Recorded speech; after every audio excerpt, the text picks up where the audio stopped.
Hello dear student of class 10, this is Anush Srivastava. Welcome back to my YouTube channel. Today I am going to discuss with you question number 34 of section D.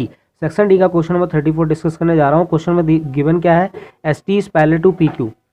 देखिए S T जो है वो P Q के parallel है, ठीक है. और ये जो पॉइंट है ये आर गिवन है, ठीक है. आपको प्रूव करना है, prove area of trapezium P Q T S. Trapezium का एरिया प्रूव करना है और आपको ट्रेपेजियम का एरिया पता होना चाहिए. क्या होता है, half into height into sum of parallel sides. These are the parallel sides. देखिए एस टी और पी क्यू गिवन है, यानी पैरेलल साइड्स का सम ये लिखा हुआ, हाइट लिखा, ये हमें प्रूव करना है. तो सबसे पहले हम थोड़ा सा ध्यान देकर इस क्वेश्चन को, पहले हम इसको देखिए, जो फिगर दिया हुआ है, जो प्रैक्टिस सेट में पीडीएफ में जो फिगर दिया है वो गलत दिया हुआ है. थोड़ा सा ध्यान से उसको अगर देखें, यहाँ पे ये 90 डिग्री होगा, ठीक है. ये दोनों जगह पे 90 डिग्री होगा जिससे क्वेश्चन बन पाएगा. अदरवाइज वैसे क्वेश्चन करना काफ़ी डिफिकल्ट हो जाएगा. तो पहले हम चलते हैं इन triangles R S T and triangle R P Q. इन दोनों ट्रायंगल को हम सिमिलर प्रूव कर लें. कैसे, देखिए ये जो लिखा हुआ है, ये एंगल क्या है, कॉमन है. ये क्या है, 90 डिग्री. तो ये एंगल और एंगल, तो एंगल सिमिलरिटी से क्या हो जाएंगे, ट्रायंगल सिमिलर हो जाएंगे. तो ट्रायंगल को पहले सिमिलर प्रूव करेंगे हम. देखिए तो यहाँ लिखेंगे triangle P Q R similar to triangle S T R. ठीक है, समझ पाए कि नहीं. ट्रायंगल पी क्यू आर यानी बड़ा वाला ट्रायंगल किसके सिमिलर है, एस टी आर. ये दोनों ट्रायंगल सिमिलर है. कैसे सिमिलर हुए ये बात समझ गए. ये एंगल आपको दिख रहा है बड़े वाले में, देखिए ये कॉमन है.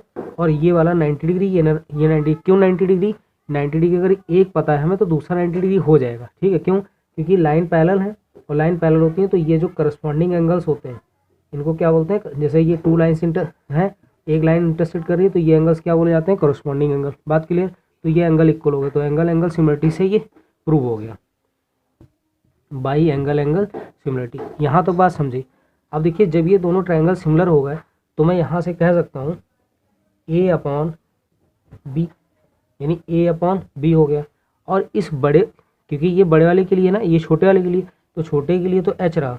और इस बड़े वाले के लिए अगर हाइट हम देखें तो एच प्लस स्मॉल एच, ये वाली हो गई. तो ये एच प्लस स्मॉल एच. ये लिखा कैसे, ये भी एक बार समझ लीजिए. देखिए पी क्यू यहाँ जो है ये है, तो मैंने पी क्यू यानी पहले इसको लिख लिया मैंने, ठीक है, एस टी. तो S T upon P Q, S T upon में पी क्यू हो गया. बात समझ पा रहे हैं, S T upon P Q. फिर उसके बाद मुझे इधर का रिलेशन पता है, इस साइड का है नहीं, तो इसको मैं लिखता हूँ. तो यहाँ से देखिए क्या लिखना है मुझे, एच लिखना है, यानी R T is equal to R T. यहाँ से उठा सकते हैं आप, ये देखिए आर टी, और जब आर टी उठाया तो क्यू आर. ठीक है, तो क्यू आर यही तो लिखा हुआ है, तो ये क्यू आर हो गया. अब देखिए एस टी की वैल्यू कितनी है, ए, पी क्यू की वैल्यू बी है, और देखिए आर टी की वैल्यू कितनी है, एच है, और क्यू आर की वैल्यू यानी कि दोनों का सम होगा एच प्लस स्मॉल एच. इतनी बात क्लियर. यहाँ से जो भी नीड होगी इसको मैं इक्वेशन नंबर भी 1 डाल देता हूँ. ठीक, अब समझिए. अब लिखेंगे area of triangle P S T, sorry R S T, ये छोटे वाले ट्रायंगल की बात करो तो क्या होगा, हाफ बेस कितना है ए, और हाइट इसकी कितनी है एच. इतनी बात क्लियर. फिर यहाँ से लिखेंगे area of triangle P Q are. इसके लिए क्या होगा, एरिया हाफ बेस इसका कितना है बी, और इसकी हाइट कितनी है एच प्लस आर. मुझे चाहिए क्या, मुझे चाहिए एरिया ऑफ ट्रेपेजियम, यानी इस वाले पार्ट का एरिया चाहिए. तो कैसे निकलेगा, बड़े वाले में से छोटा को माइनस कर दूं, तो इसकी इक्वेशन नंबर 2 डाल देते हैं. तो सब्ट्रैक्टिंग, अब किसको किसमें सब्ट्रैक्ट करना है, सब्ट्रैक्ट करना है इस बड़े वाले से, यानी बड़ा वाला जो है उसमें से छोटा. Subtracting 1 from 2. देखिए यहाँ से क्या हो जाएगा, जब 1 लिखेंगे तो यहाँ से लिखेंगे एरिया ऑफ ट्रेपेजियम. कौन सा ट्रेपेजियम पूछा गया आपसे, पी क्यू टी एस, ये लिखा हुआ है पी क्यू टी एस. क्या होगा, यहाँ से माइनस करेंगे तो half B H plus small H, इतना हो गया. ठीक है, दिख रहा होगा, minus half A into H. यहाँ तक बात समझ, ये लिख गया. अब नीचे में लिख देता हूँ इसको.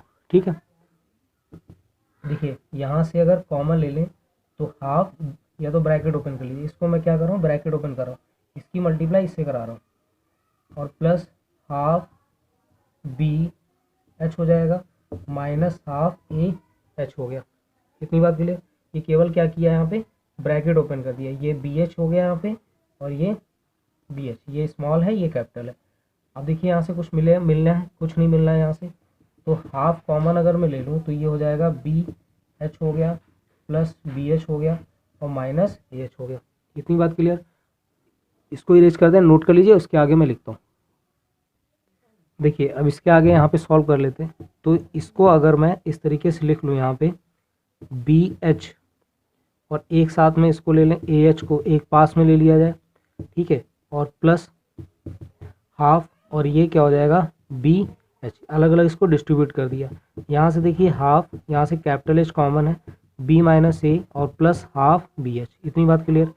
हाफ, ये हाफ हो गया और ये एच, ठीक है। अब देखिए एच की वैल्यू यहाँ से रखी जा सकती है, एच हटा दे क्योंकि एच हमें प्रूव नहीं करना है, मतलब एच नहीं है उसमें, तो एच यहाँ से हटाएं। तो एच की वैल्यू अगर निकालें यहाँ से क्रॉस मल्टीप्लाई करा के, तो ध्यान से समझिए कैसे निकालना है एच। ये बी एच होगा इसकी मल्टीप्लाई और ये ए और ये एच प्लस एच होगा। इतनी बात समझे। यहाँ से बी एच होगा और ये ए एच और प्लस ए एच, तो यहाँ से माइनस, इसको इधर ले जाएं इसको इधर लाएं, तो देखिए क्या होगा,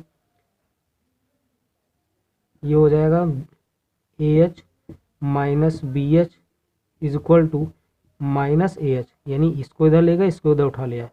तो यहाँ से सॉल्व करेंगे ए माइनस बी और H is equal to minus A H.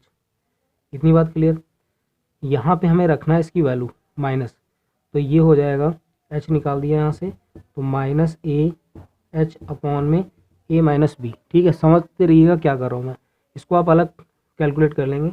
तो एच की वैल्यू इसमें रख दीजिए minus A H upon A minus B. अब देखिए बी माइनस ए लिखा हुआ है, बी माइनस ए को मैं अगर लिखूँगा तो ए माइनस बी होगा, माइनस कॉमन आ जाएगा, ठीक है, और प्लस हाफ बी एच। यहाँ तक clear. A minus B cancel हो गया। अब इसको इरेज कर रहा हूँ ये, ठीक है। आगे देखिए ये हो जाएगा हाफ और यहाँ से माइनस माइनस प्लस, ये हो गया ए एच और ये हो गया हाफ बी एच। तो हाफ इसमें एच कॉमन ले लीजिए, तो ये हो गया ए प्लस बी और यही आपको प्रूव करना था, ए प्लस बी और एच। तो ये हो गया एरिया ऑफ ट्रेपेजियम प्रूव हो गया। ठीक है, वीडियो अच्छा लगा हो तो लाइक कर लें और चैनल को सब्सक्राइब नहीं किया तो कर लें, क्योंकि बाकी मैंने प्रैक्टिस सेट के क्वेश्चंस अपलोड कर दिए और भी करता रहूँगा ऐसे। ठीक है, thank you everyone and don't forget to subscribe my channel.